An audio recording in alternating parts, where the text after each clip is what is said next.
Time now for our business update, and I'm joined by Anka Ula, starting with some bad news for rail travelers here in France. That's right. Well, starting April 3rd, it's certainly going to be a lot harder to get around the country by train. After hours of consultations yesterday, rail unions announced that that is the day they plan to launch 3 months of sweeping strikes. The drastic measures were taken in response to the French government's plan to reform the state-owned SNCF train operator. For more details, here's James Franey. If you're planning a spring getaway in France, your holiday could be spoiled by widespread travel chaos. That's because rail unions have called for a series of crippling strikes, starting from April the 3rd. They'll walk out for 2 days every 5 over a 3-month period. The reason for the strikes is opposition to government plans to overhaul the state-run operator, the SNCF.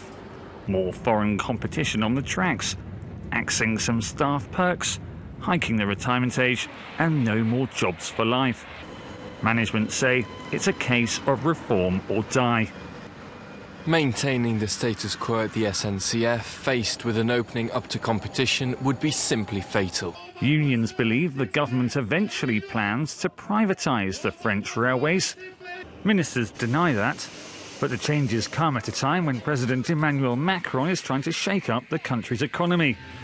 Labour reps warn they will not back down until the reforms are ditched.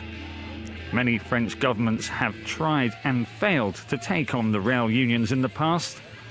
Their 1995 strikes paralysed the entire country, prompting a U-turn. Opinion polls suggest there's scant public support for a similar response this time. One survey found 2 in 3 French people believe industrial action is unjustified. Well, after his steel and aluminum tariffs announced earlier this month, U.S. President Donald Trump considering even tougher measures against China. That's right. He's not doing anything to quell global fears of an impending trade war. New reports say that Trump wants to target Chinese technology and telecommunications, imposing tariffs on up to $60 billion worth of goods. The head of the U.S. Chamber of Commerce, the top business lobbying group in the country, warned against any such tariffs, saying that China's unfair trade practices need to be addressed, but not like this. He said American consumers would be the ones hit the hardest. And fears of a trade war intensifying. Australia is warning against protectionism with its regional partners. Yeah, as Donald Trump's rhetoric gets tougher on China, Australia's Premier Malcolm Turnbull is championing free trade with partners from the Association of Southeast Asian Nations, or ASEAN. Australia was hosting the special meeting of the bloc as it seeks to deepen political and trade ties in the face of China's rising influence in the region. Let's take a listen to him speaking earlier. We are relentless in doing everything we can to open up more markets and more opportunities for Australian businesses and Australian exporters. We absolutely believe that free trade is the key. Protectionism is not a ladder to get you out of a low-growth trap. It's a shovel to dig it a lot deeper. And last day of the trading week, how are markets reacting to all these fears of trade wars? Well, after a mixed close on Wall Street yesterday amid concerns over Donald Trump's trade policies, we saw a slow start in Europe today. London's FTSE and Paris's CAC 40 opened slightly below flatline. Frankfurt's DAX was not yet open at 9 a.m. Europe time due to a technical issue that's going to delay trading by 15 minutes to half an hour.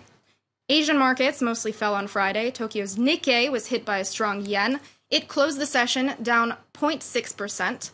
Shanghai and Hong Kong also in the red, with Seoul's Kospi floating just above the flatline. And finally from you, Anka, Snapchat's parent company facing more problems as another celebrity has come out against the social media app. Yeah, so Snap lost more than $1 billion after Kylie Jenner criticized the new software update. Now singer Rihanna is accusing Snapchat of shaming domestic violence victims. Her criticism comes in response to an ad posted by Snapchat for a mobile gaming company called Would You Rather, asking users if they'd rather slap Rihanna or punch Chris Brown, referring to Brown's physical abuse of Rihanna in 2009.